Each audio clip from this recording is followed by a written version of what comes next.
Thank you, Mr. Chair, and I want to thank our witnesses for testifying before the committee today. I also want to thank Representative Peters for his comments. Far too often we find regulation that doesn't have its intended purpose, gets ignored, and I had the same thought that how many people move into an area and do not know that there is a water treatment facility or another facility using chemicals nearby. I think just as people are smart enough to look at what the school system is next to them, if there are electric lines overhead next to them, they're smart enough to know the businesses that are adjacent to their area. From providing essential materials for infrastructure and manufacturing to developing cutting-edge technologies that improve healthcare, my area, transportation, communication, chemicals play an incredibly vital role in everything we use daily. In Iowa, the chemicals industry is the second largest manufacturing industry in the state and generates over 5,000 jobs in my district alone. And I can't remember in 40 years that I've been in Iowa when there was the last chemical spill or accident, which are tragic when they happen, and we certainly want to both mitigate and prevent those. The final risk management programs rule put forth by the EPA puts unreasonable mandates on numerous industries for solutions, and as stated by the EPA on their website, and this is most important, only should benefit nearby communities. They actually don't even know why they updated or made the rule. That's very apparent in their comments, and I'm sorry to be so forthright in my criticism.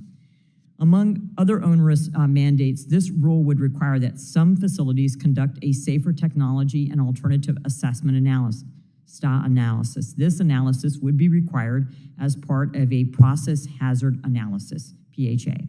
The PHA is intended to identify, evaluate, and control the hazards involved in the process and requires owners and operators to use a team of experienced professionals to assess the hazards and possible outcomes. And let me just say, as a former military veteran and as a director of the Department of Public Health, we do these kind of trainings and exercises in communities all the time. Whether they're natural disasters, whether they're chemical disasters, whether they're train derailments, we do training. That's part of what you do with your EMA, emergency management associations. So Mr. Erstad, in your experience conducting risk analyses, do you feel that the STA analysis provides valuable information to a facility, or do they typically identify risk mitigation measures that are already captured by other existing processes? Well, we believe that we're doing a good job of controlling the risk through the current process. So, they're adding that level of that additional analysis. That's again, we're not sure we see the benefit there, because if things are in the chlorine industry, there's well-established protocols. There are industry trade groups that come up with the right processes and procedures and vet things. And there is a concern that if we're going to be out there trying new, untried and unproven new things we're doing in a plant, we are introducing new risks, and that concerns me. And certainly, if you weren't mitigating risk now and trying to prevent things from occurring, would you have favorable location in a community next to residences? Well, would there not be protesters, perhaps?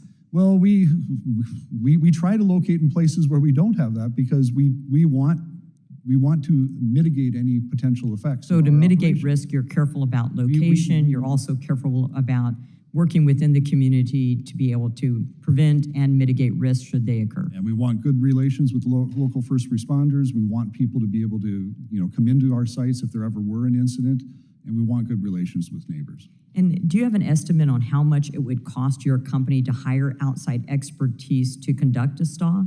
The rule is new enough. We haven't gone through all the way of getting quotes. I talked to one of our consultants who has helped us in some cases. He estimated it would take 2 to 3 times as long to do that with the safer technology assessment. So I can only imagine this is going to be significant. And would that cost be passed on to customers and consumers nearby? We are in the business to, make money. So yes, that would eventually be passed on. And I can tell you, in rural areas such as Southeast Iowa that I represent, and our senior citizens on fixed income, they cannot afford to have increased prices in their water and septic. So with that, I have a last question that I'm going to introduce for the record. and ask you to respond after the hearing, and I yield back. Thank you.